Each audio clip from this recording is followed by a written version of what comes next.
Hey everyone, welcome back to Bogies R Us. As usual, I'm Sean. And I'm John. Hi man. I mean, we started off right into it with the farmers. I'm not gonna lie, I wasn't expecting who won to win it. Yeah, Harris English coming up with a win. It's first win in a little while for him.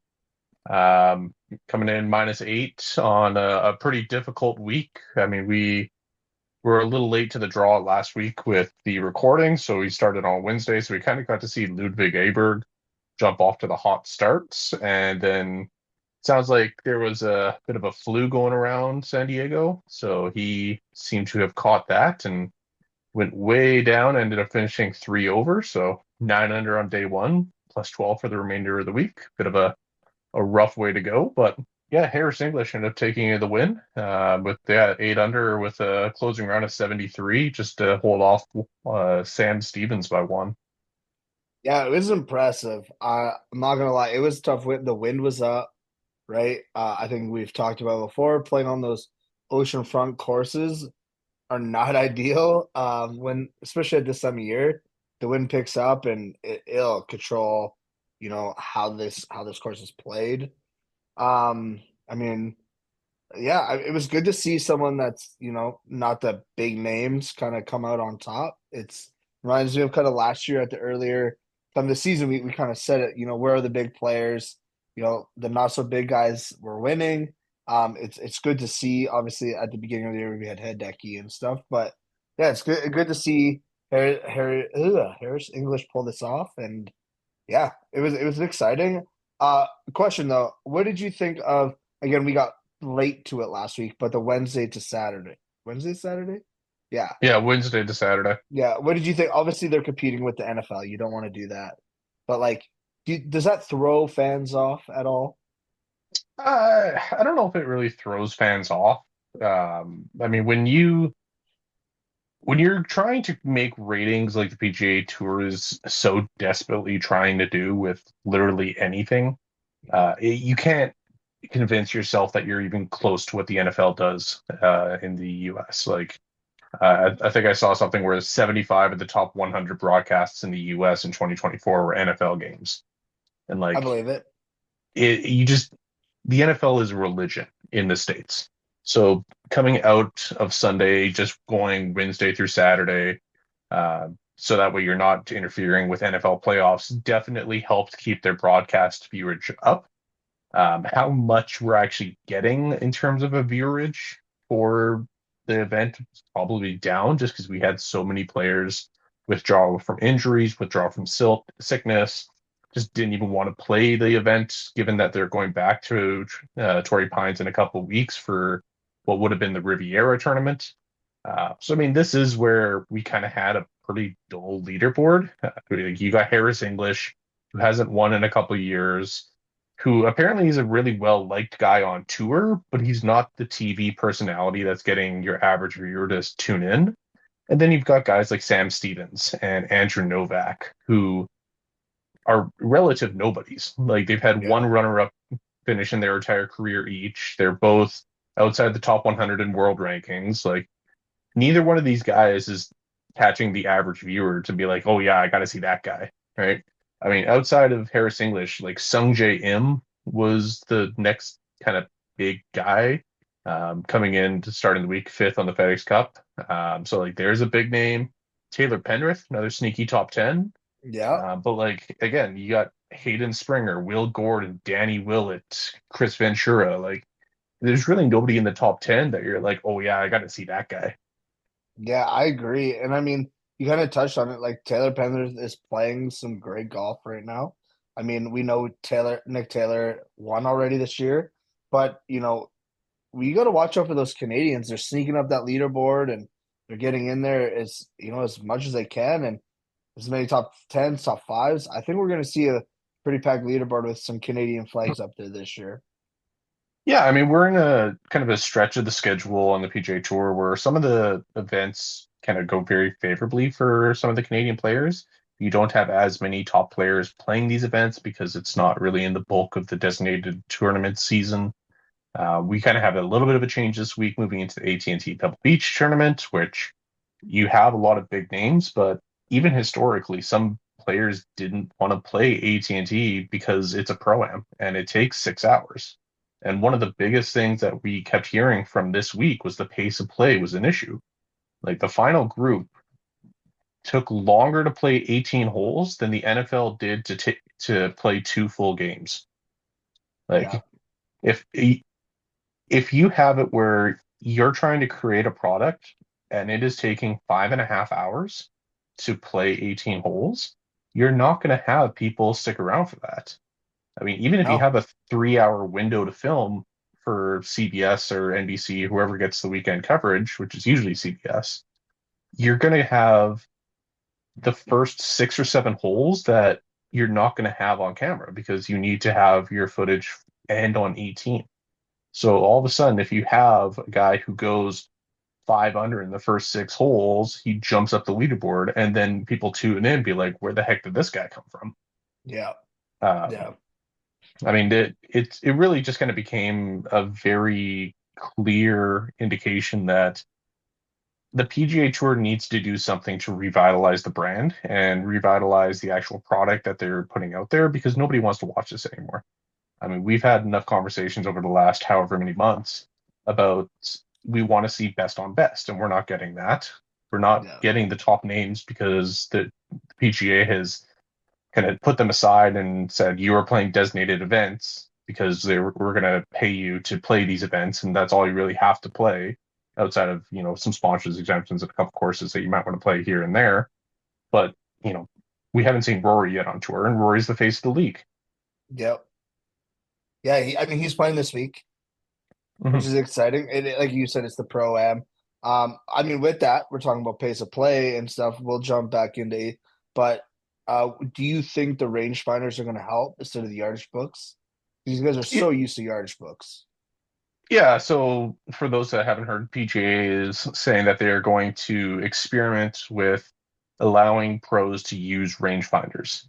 Um, in my mind, this will save 5 seconds. Like it's not going to do a lot because these guys are going to have it where it's okay, the pin is 163 yards, but then they're going to look at Yeah. the caddy and be like, what's the carry over the bunker? What's the carry to the ridge? Where's the slope? Where do I want to putt from? Right? It's all these other questions more than, guys like us where it's like, okay, it's 163. I have this club done. Yeah. Right? When you're on the PGA Tour, you have probably 7 different factors being included on every single shot, right? It's where am I landing it? What is my putt going to look like from that spot? Do I want to fly past the hole and have it spin? Do I want to land it short and have it hop up? Right?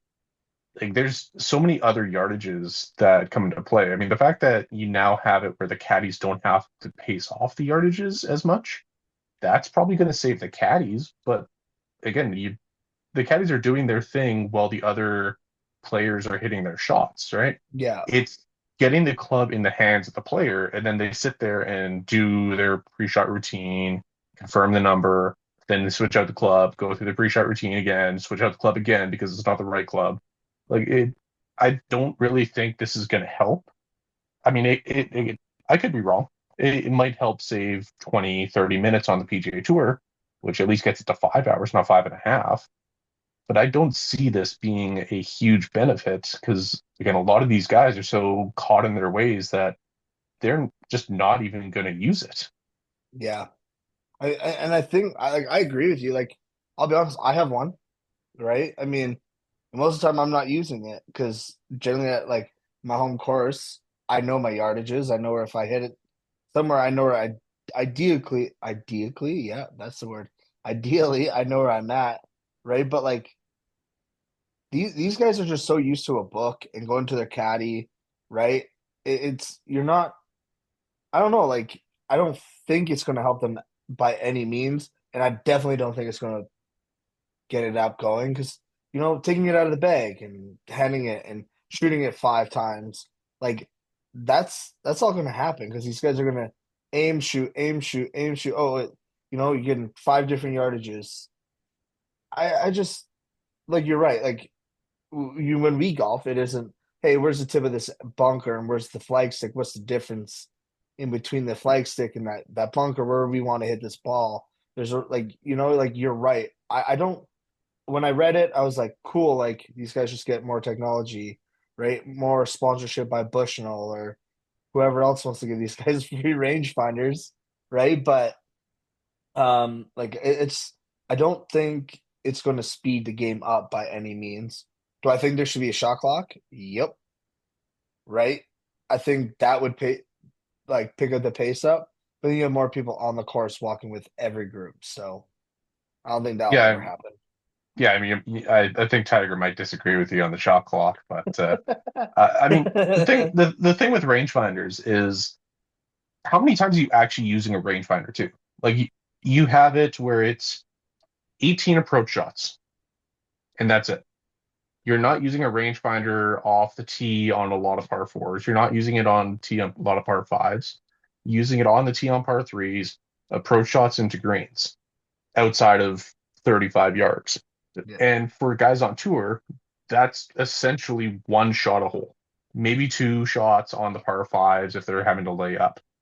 But they already know their target lines off the tees from their practice rounds. They've already mapped out what they're hitting off of tees in certain situations to stay short of bunkers, right? It's not going to be, oh, I didn't realize there was a bunker there. Let me pull out yeah, the rangefinder, see what the carry is, right? They already know that. They've got a yardage book for that. So the rangefinder's only coming into play on maybe 20 shots of their round. yeah, You have them putting 33 times around. Like it takes longer for them to putt because they have to pull the full 360-degree loop around their putt to get the read from all angles. Because putting is where the big changes are made in terms of strokes gained on the golf yeah, course. So again, I really don't think this is going to help pace of play. You're going to have the guys that love it because they just like having an exact number and they trust the laser precision of a rangefinder compared to just like, hey, I maybe mispaced it by a yard. It's actually 162, not 163. yeah, But yeah, it'll be curious to see if this actually kicks on because I'm pretty sure the Champions Tour already does this. And I don't think I've ever heard of a pace of play issue on the Champions Tour. Not to say that the Champions Tour is really drawing the same way as the PGA Tour. Um, but at the same time, I've never heard anything negative about a rangefinder situation outside of like the odd circumstance where somebody forgets to turn slope off and they get disqualified because somebody calls them on it. yeah. So, and I mean, that was going to be a question: is are they only allowed to like no slope? Obviously, like that's a PGA, like PGA of America, PGA of Canada. The rule if you're in tournaments, your slope has to be off, Yeah, so right? anyone who hasn't played tournament golf, like in a lot of circumstances, you're allowed distance measuring devices, but it's just distance, right? If you have a rangefinder that's got slope, you can need to turn the slope off or you can be DQ'd. If you have a range or a GPS that takes into account weather, you have to turn that off or you can get DQ'd. So like again, you're just getting a straight line yardage. So on again this week we are at Pebble Beach. The sixth and seventh holes are two that have been well documented to have pretty significant elevation changes. The par five going up the hill, then the short par three downhill. If you're not taking into account the elevation change on those holes, you're not scoring on those holes. No. So then, okay, I have a yardage, but what is it with elevation? Then you still have to figure that out. Hmm. Um, so, and again, at that point, you're just going back to your yardage book. You're going back to your caddy. It's what was this playing last year, right? What does it play from the back of the box, from the front of the box? Like, yeah, I just, we're probably at least 5 years away from having a situation where rangefinders would be so commonly used that it would take away from the time that players use with their caddies before the shot. Yeah, 100%. I agree. Yep. I don't know. It'd be interesting to see how many players just go to them. Like, you know what I mean? Well, grab them out of the bag and actually use them. Mm-hmm. Guess we'll find out because all the big players are are in the field this week. But yeah, like I don't know. I don't think it's the solution, but Tiger would disagree that a shot clock isn't a thing. Hmm. But isn't his league? Yeah, I mean the TGL. Yeah, I mean that was probably the most entertaining week that we've had so far. Just kind of moving into this week's match between Boston Common and Jupiter Lynx, which was the Rory and Tiger matchup that TGL's been kind of living and dying on. Like the first few weeks haven't been like super incredible and tight and exciting, but this has been the one headliner that they've been like, yeah, we've got this. This is the one. This is the one you want to see, and it definitely lived Yeah, up to expectation. 100%. I honestly watching Tiger and Rory, I think it was what 9 and 13 or 10 and 13, 10 10 and 13, and 12 or 10 10 and and 13. 12, Yeah. 10 and 13. Sorry, because it went to so a match, team play, singles after that, and yeah, they were even with those two holes, and or no, Rory won the first one Rory because won 10. yeah, Rory won 10 because Tiger forgot a shot clock. Yeah. Which is the whole Tiger would disagree with me about a shot clock, but it's his own league and he should know there's a 40-second shot clock, Hmm. right? I mean, they it was a great week. Like I was entertained from start to finish. If I stepped away from the TV, it had to be paused. Obviously, I had to record it because it started at 4:30 in the afternoon, our time, Hmm. which really drove me crazy. And normal people work till 5:30. So but no, it was good. Like, if I like I said, if I stepped away, paused. The wife was talking to me, paused because like I was so invested this week, and maybe it is because it's Tiger and Rory, and in my world, like Tiger and Rory are it's just the golf world that I know, but um, like when they're there, it's so entertaining. And I'm not gonna lie and sit here and say Tiger and Rory were the show. No way, man. Tom Kim stole the show from Yeah. I mean, everyone that night. if if we've learned anything about Tom Kim over the last year is that he is what we want to see as fans, right? He's engaging, he's exciting, he's not afraid to show his emotions. Like Yeah. Tom Kim was probably the headliner of that in a room where you've got two all world golfers, first ballot Hall of Famers, and Tiger and Rory, and then you've got major winners with Keegan Bradley and Adam Scott there. I mean, Kevin Kisner just did Kevin Kisner things again and, left his Almost talent in the parking lot. almost in the Um, lava. yeah. I mean, so real quick, at what point do you just say, Kevin Kisner, you're on the bench? Let's bring in Lucas Glover. Did you hear what he said? He said if I would have hit the lava, I would have kicked myself off the team. I mean, you should have. Like, I Yeah, mean, I was like, we're talking about a 50-yard miss at that point. Like, yeah, I mean, seriously. again, for the average guy, a 50-yard miss is like, yeah, okay, whatever. Yeah, Yeah, it happens, right? Because you're playing 20 times a year, right? You're not playing 20 times a month and hitting 1,000 yeah, balls every day. Like Kevin yeah, Kisner's got to be better than that if he wants to be competing in this type of situation against top players. seriously. I mean, the fact that Jupiter ended up winning the match was a shocker to me. And again, that was purely just Tom Kim, right? He almost had the Yeah, hole in one in his mat hole against Keegan Bradley, the 12th yep, hole there, where he threw it behind and came back down the ridge. I mean, curious to see if he would have made that putt if it actually stayed up on the ridge, if it was like a foot yeah, farther. But yeah, I mean, Tom Kim had the bunker shot that he kind of flubbed and then almost folded at the end of the match as well on 15. Like this is what we've seen from Tom Kim at the President's Cup as well. He is exciting. He's young. He is essentially the new Ricky Fowler, to be yeah, honest. Like yeah. he's going to be the guy that people are actually going to want to tune into because he's relatable. He obviously, I know he can't. He would do so well on a Team Europe in a Ryder Cup event because of his personality. And the President's Cup doesn't isn't the same draw as a Ryder Cup. So if people Mm-hmm. get offended, shoot me. But like he would fit so well. Could you imagine? like him and Rory or against like a Patrick Reed. Obviously, that won't happen. But like in the prime days of like Rory and Patrick doing this and doing this, like that's what Tom Kim reminds me of in golf now. Like he is what we needed, and I think his personality would just blend so well with like a Europe team Europe. Obviously, again, I know it can't happen with a team Europe because like just just his personality strictly like I mean, and he's a unbelievable golfer for how young he is, right? Mhm. Like he's what 22. I think that's what Yeah, they I mean said. he's early 20s. Yeah. Yeah, like and everyone was always like they all were like, "Hey kid, like Tiger could be his dad." Right? Like that's the age difference between them, but like it's funny how they always referenced his age every time they I mean, when you're playing with Tiger Woods and Kevin Kisner, who are old, I guess you are a kid, but yeah, like I really like it. He was, like I said, he was the highlight of TGL this week for myself. Yeah, and I mean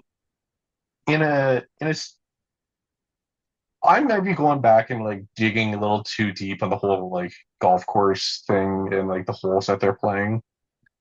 But I when Tiger and Rory stepped up for their first hole, and it was that helix hole, like Oh the yeah, double diamond, I absolutely hate that hole. Like that just seems like the absolute laziest design of a golf hole I've ever seen in my life. yes, Like it's hey, let's just make two diamonds touch in the middle and have it be a 20-foot wide thing at 280, and let's just get the guys to hit driver past it because they're all yeah, flying at 300.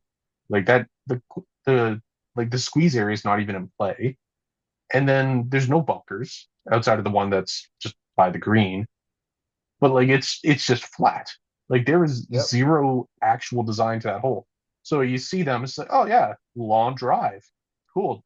Tiger hits at 322. Rory hits at 325. All right, they both hit fairway wood to like 15 feet on the green. Cool. I mean, okay, but like Yeah, I want to see them on an actual hole.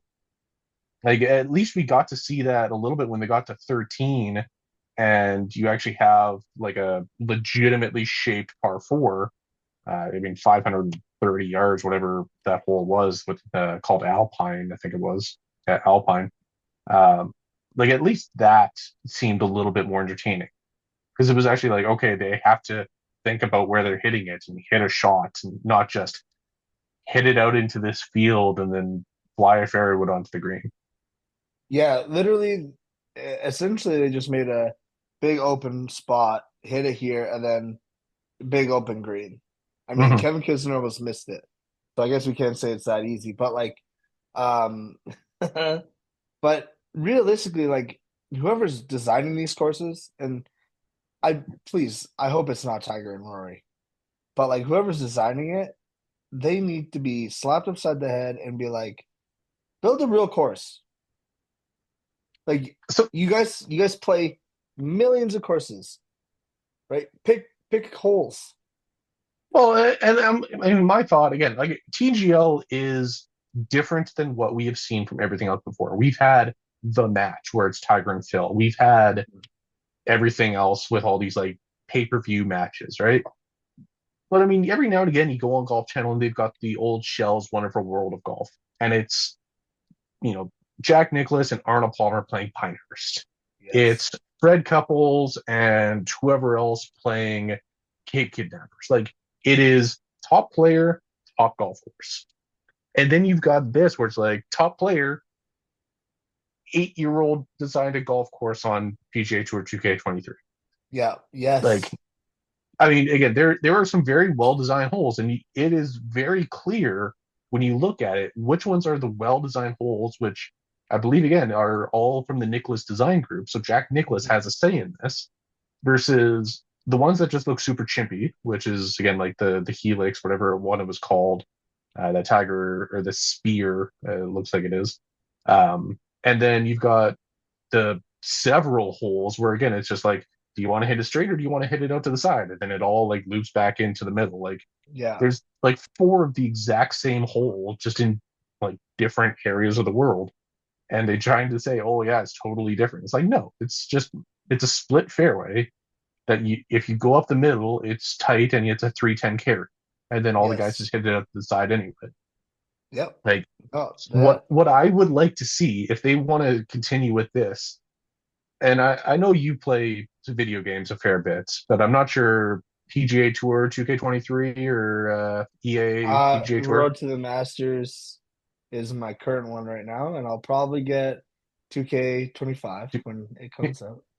Yeah, so I mean, on 2K23, you have several very innovative, creative golf course video game designers that have made these fantasy courses that are in Middle Earth, or they're around Chicago, or they're like based off of Hogwarts from Harry Potter, or they're just like completely fantasy world type courses, which is what TGL is trying to be, right? It's, hey, play this crazy golf hole and get into the screen, whatever. Like, get some of these guys to design the holes. Give us something that we haven't seen before. Yes. 100%. And I don't understand how hard it is when you have technology like the PlayStation or the Xbox, right? Like PCs, like you have these people who go to school and design these things for fun on an everyday basis, right? Mm-hmm. Get them to start innovating some of these things, right? Maybe get your average golfer who plays video games, such as I would do it, to go in and design courses. I mean, have it be a an open entry to anyone who designs a golf hole to submit Yes. it. And if you're one of the, let's say, 30 people that gets their hole chosen to be designed through TGL, you get to go and like be at a TGL event when they play your hole. Yeah. Like, then you would have probably thousands of people just entering all these incredibly different designs for golf holes. Some of them will be Yes. absolute trash because that's just how it works. Um, but you would have some very creative designs again Yeah. because guys that have these AutoCAD type features on computers where they're able to all of a sudden throw a golf hole on the moon and use the contours of craters to like design a golf hole, that's essentially what this TGL is trying to be, right? Yeah. Yeah. Again, if they're trying to say, oh no, we don't want the super crazy holes, we want it to be legit, then make it like legit holes. Like Yes. pick a course somewhere that they've never heard of, right? Pick the top rated course in Turkey and just be like, we're playing that course this week, That'd be sick. right? Or go to, like, I would say to anyone listening, go to your like whatever simulator golf place that you would go to and go down the list and find a course that you've never heard of. Play that one because Yeah. I'm sure there's probably some interesting holes on there. Yeah. Things you never even know, and you'll learn real quick about your clubs. Yeah, I mean, the more I was watching this too, like again, the idea of the fact that it's indoors, it's flat lies, you don't have to walk. I mean, this is just catering to Tiger, though. Yeah.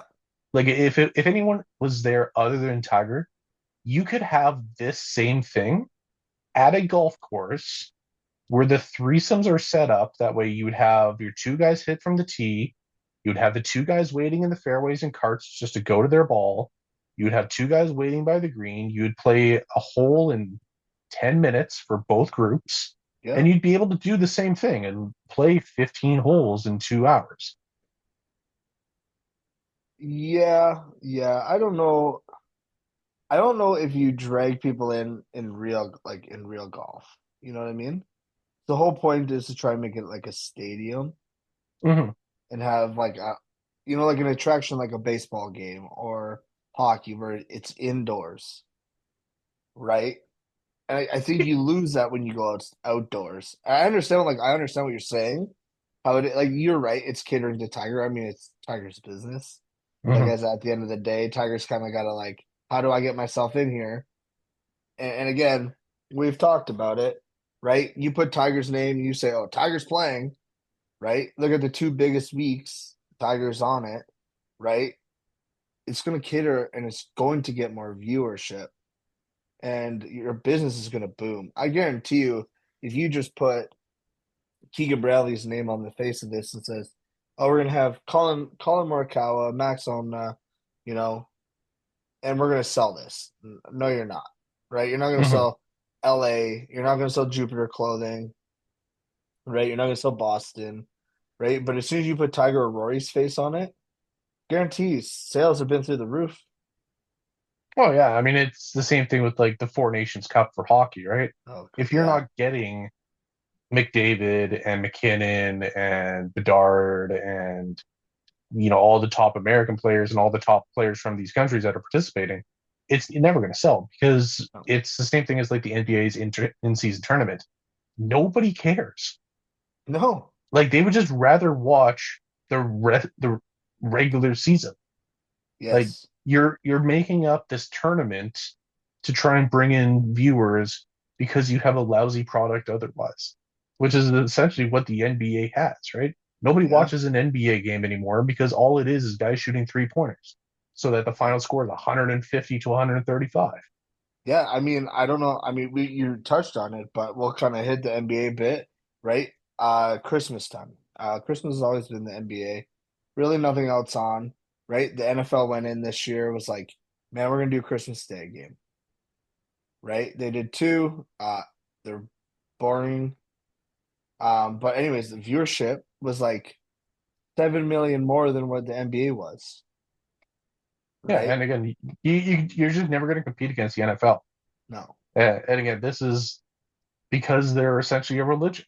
Like Yeah. guys will leave their family gatherings to go watch football at a bar, right? Yes. Especially if it's their team that's playing because they have a vested interest as a fan, right? I mean, it's even worse than like college football where you have, oh, I went to that school, so I got to go cheer for that school. Well, you've got that Oh, too, but at the same yeah. time, you've got 130 teams compared to 30 teams. Yeah. NCAA is a cult at any Hmm. sport, right? Like you look at golf, right? These guys, right? When they talk like Justin Thomas, right? Bama, yeah, Bama, Bama, right? He's roll tide all day. Like it is like what he breathes and bleeds and right. I mean, again, like I'm a big Sun Devils guy as I'm wearing a Sun Devils gear right now. But like again, it's if you talk to Phil, right, or John Rahm, who went to ASU, these guys still eat, sleep, breathe Sun Devils, and they still go there and see the kids and help with their practices and stuff. Like it's huge, right? So putting the right product out there, such as Live, TGL, everything, right? Like we could use Live. I mean, Live it just got what's that young kid's name? He's on John Rahm's team. yeah, I'm missing the name, but like just because you mentioned it, like John Rahm made that announcement of the guy on his team from Arizona State's golf practice facility, Yeah, yeah, which because is a that's where sick that facility, by the way. yeah, that's where he practices. That's where he Hmm. plays at. Yeah, it's unbelievable, right? And but like TGL is they're getting the younger guys, right? What are we talking about? Putting the right product out there. I mean, I probably still won't watch Live, but like you got it. If you keep stealing the future from the PGA and bringing them to Live, at some point all that talent's just gonna be there. But again, they might know something that we don't know. That things are happening sooner, so you might as well grab all that money. Hmm. But um, yeah, he was really good friends with Rory, and that's all I know. But yeah, like putting the right product into place is going to be huge. So Well, and this is the thing with Live too, is like they've really only got again like 10 guys you actually care about. Like yeah, I don't think anyone's turning on Live to watch Dean Burmeister, right? no, Like he's not even a name on the Champions Tour. Like he did win a major on the Champions Tour major last year. But like no one's turning it on for that, right? You're turning it on for DJ, you're turning it on for Phil, Bryson, Brooks, uh, maybe like a Louis Oosthuizen. Um, like some of the guys that you remember being big names on the PGA Tour. You're not turning it on for these college guys that are the fourth man on the teams that are just taking the money out of college. Um, yeah. And that's where Liv's product also is a little bit weak because again, as much as it's nice to have this whole shotgun thing and everyone's playing at the same time and you just kind of circle between your 10 guys, that's really all it is. You're just circling between 10 guys. Yeah. Yeah, and that's exactly it. I mean, different we're seeing like, DJ, Bill, John Rahm, Brooks Koepka, who else? I don't even know who's all there. Yeah, I mean, Sergio? again, like without actually looking at a roster, like who else do you got? Like Pat Perez has been like now essentially kicked off a team and he's gone into the announcer booth, right? Rick Yeah, Shields, they live signed with Rick Shields, which was a big deal for Rick Shields to essentially do the Eric Anders Lang thing of when you go like EAL runs the Random Golf Club page on YouTube, and his whole thing is he plays the major course about 3-ish weeks before the major as a break 80 series, and he's yeah, about a six handicap, I believe. Um, and his whole thing is like, yeah, I want to see if the average guy can even break 80 on this course. And I believe the whole Rick Shields thing is he's going to go play the tournament the day before as a break 75 series. Well, again, like when Eric Anders Lang, who's again a little bit more personal, a little bit more relatable as an amateur golfer, goes and plays Oakmont or Olympic Club or Pinehurst or Country Club, like any of these major courses, it probably is a little bit more watchable than seeing Rick Shields go play Singapore Golf Club or Hong Kong National or yeah. a lot of these courses that no one's ever seen before. Right? I mean, again, I feel like again I'm like looping back to this whole TGL and the course thing. A lot of times when you watch golf, you want to see the course, right? If you're not putting the right product on the right venue, you're not going to get people watching. Yeah. And that was the whole thing that the PGA was excited to do the Black Mountain or Black Rock Championship in Utah because it was a visually appealing golf course. It was something that nobody has seen before. Guys playing out of lava rocks. I mean, you Yep. have that a little bit with Champions Tour, um, Haleakala. I forget exactly what name it is, but the Champions Tour starts their season in Hawaii on a course that's very similar to that, where it's lava rocks off the fairways. I'm like, okay, that's interesting to watch because it's something that we don't see when we just go out to a course in here in the province. Hmm. Yeah, we don't get to see a lot of stuff like that ever. And again, Where this what are is one we of in the appeals of Hawaii? Augusta too, Yeah. I mean, right? Augusta. Oh man, Augusta's just special though. Like their greens, they got that intake outtake, right? I'm pretty sure the fairways have it now too. Pretty much the entire course has a ventilation system under it for Yeah, irrigation. yeah, which is insane, which is absolutely nuts. I remember when um Curtis Raven, Mm-hmm. he was Raven, got renoed. They were talking about putting it under their greens. I don't know if they did, but The for the very short period of time that I was at Prentice, they were redoing the greens on the Hawk golf course. And I know they had to redo the irrigation system on a few of them. I don't think they were trying to do any like heated or ventilation or anything like no. that. But the biggest thing was like the greens got so run over with Poana that they essentially had to resod all of them. Yeah, And at that point, that's just you have to clear out some trees to make it so that the green gets actual natural light compared to just staying in the shade and then giving the room for Poana to grow in, which the Hawk was a lot better for that than the Raven because the entire front nine of the Raven was very kind of closed in, especially kind of holes like 4 to 8 were yeah, very much like you have trees around them. So, um, I mean, I was able to play the Hawk a little while. I think I got like 1 or 2 rounds on it, and they did a good job with like the resurfacing of the greens. Um, but yeah, I mean, it's been close to a decade since I've been at Prentice. So, yeah. It's been forever since I've played it. When I played it, I was at South Cal, mhm. so that was when that like we could go play it when they came in. You probably were Hmm. there. I don't know. It's Yeah, I mean, like, I worked there the year that they had the women's Canadian Open. oh yeah. Um, so I mean, kind of cool. I got to meet Lydia Ko. She came out for a practice round. Got a picture with her. Got a picture with Paul Casey, who came out for a corporate tournament there. Um, I mean, it's a really incredible facility. They've got a lot of really good professionals that work there. I mean, my opinions of certain things at Pritis might be different than others, but I mean, it's a great facility. If if you have the ability to be a member there, it's good practice facility, two really good golf courses. Uh, it's a little bit of a drive out of town, but it's a really good spot. You don't care about the drive out of town if you have the money to pay for it. Hmm.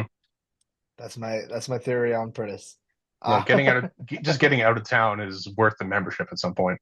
yeah, 100%. It is, and again, I agree. It's beautiful. I mean, you have 36 holes. That practice facility is unbelievable, right? I mean, but if you have that type of money, you're probably gonna go to the Glencoe. I mean, the Glencoe again, it's another one, same type of thing. It's outside of town. Um, Incredible practice facilities, really good courses there. Uh, like in my mind, I think that the Glencoe's got the best practice facility in Alberta. Uh, just full length range, full length chipping area, pitching area, multiple greens, just incredible spot to be at. Just not a lot of courses have the space to create that type of facility. Something like a Heritage Point kind of did at a time, but then they built Top Golf or Launchpad or whatever it is, kind of shrunk a lot of the space that they had for something like that. So you have the Top Golf range to warm up on, but that's not really the same as like hitting off of grass. They still have their three-hole practice loop, I believe. I'm actually not 100% sure. I think Uh, so. that just goes around the range. Uh, but like if you were to kind of redesign that, you could utilize that into a similar type of thing where you've got 100-yard wedge area and a couple greens for putting and chipping and a full length range otherwise. But I mean, I'm sure Launchpad is doing fine. Seems like a lot of people go there. Seems like a lot of people have fun. I'm not as big a fan on it myself. Um, just opinions of people in the golf Yeah, industry, but yeah, yeah. Yeah, yeah. We'll go with that one. mhm. Yeah. Yeah. That's a tough one. Yeah. I think we Quick have the shout same out, opinion. Yeah, yeah, just a real quick shout out before we kind of get off the whole golf courses thing. Shout out to Doug Rep getting the head professional job at Cottonwood. yeah, Saw that on the PGA website. That's a great spot for that to be a head pro. Again, good course, good members there. Doug has worked at the Glencoe in the past, so he's coming with some good upper tier, world class private club experience. So, yeah. really good spot for Doug. Congrats on that promotion there or that That's job huge. hiring. And Cottonwood's an amazing course as well. Obviously working with GT for a long time. Hmm. I got the privilege through them to play it and practice through it with it there, and yeah, it's a good course. Hmm. Far from me, but good course. But yeah, Yeah, sorry, man. Why don't we move go. on to this week's AT&T Pro M? Hmm. Yeah, I mean it's Pebble Beach. Again, another one where the venue sells the event. I don't think you're getting as many celebrities to go and play pro am at TPC Scottsdale, right? I mean, you had a pretty decent pro am at PGA West that was kind of looped into that tournament, but I mean, the AT&T Pebble Beach is like the pro am that when you're a celebrity, you kind of like look at that one. It's like, okay, Tom Brady's there, Mark Wahlberg's there, Bill Murray is there. Like this is where you get the big names of golfers, without it being the American Century whatever tournament that Steph Curry plays out in Tahoe later in the year. Yeah, man. I mean, let's be honest. We all dream about playing Pebble Beach, right? We Hmm. know the cost that comes with it. You have to stay there or play there. So I mean, for people like you and I, who might not get a chance to get down there right now, when we're older, when we retire and have extra money, we could just go down there and fork it out. But Pebble Beach is amazing. The views. Um, Again, another course with that wow, the ocean breeze that will shift you. I remember last year or 2 years ago, Tony Finau had to use a driver on the par three, that elevated par three. The seventh hole. Yeah, thanks. Yeah, that's the one. And he had to hit the driver, and right, so it just shows you that when once that wind picks up, it's right in your face. It changes everything. Hmm. Yeah, and Fino was doing that as in a practice round, kind of a fun one. But yeah, he was hitting driver into the wind on a 120-yard hole. Like it shows how windy it can get. I mean, there's been years where they've had to cancel pit play because the wind has been so substantial, and the pins are just sideways, and balls wouldn't stay on the greens. So I mean, hopefully we don't get that. But I mean, like you said, it's going to be windy. It's always windy there. So when you're looking at players that are able to play in the wind very well, I mean, those are going to be some of the players that are going to be worth watching this week. Yeah. Yeah, And I mean, again, we have really, oh, sorry, man. I was just gonna say, and I mean, this is again the first week that we got like a legitimate full field where it's like top players. Yeah, essentially we have the names of the names playing this week. You got Scotty Scheffler back, Jordan Spieth, he's back right after his wrist surgery, I believe it was. Hmm. And obviously Scotty cut his hand. Um, and I don't, and we have Rory this week, right? We have Yep. one and three player in the world, or top, even we could say top two players in the world, without Xander in there. But did you hear the funny thing that Rory said about Scotty? What he said to Scotty? You're rich. Buy yourself a chef. Yeah, like, dude, you have a lot of money. Why don't you have a chef? Like, what are you doing cooking your own meals? Like But I think that's funny. And then Rory kind of was like, "Oh, I thought it'd be a lot funnier saying that story," but no one took it as a joke.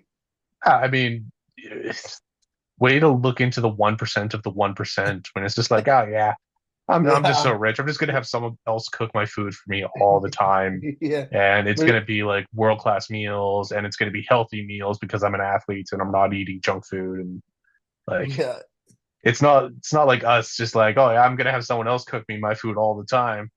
I'll take a double or a McDouble and a 10-pack McNuggets, please. yeah, yeah, yeah. Literally, imagine having a built-in chef where they work on Christmas Day. Hmm. Like what? Like that's wild to me. But I mean, I get it. Again, that is what you get when you have fun money, right? Yeah, and I You mean come.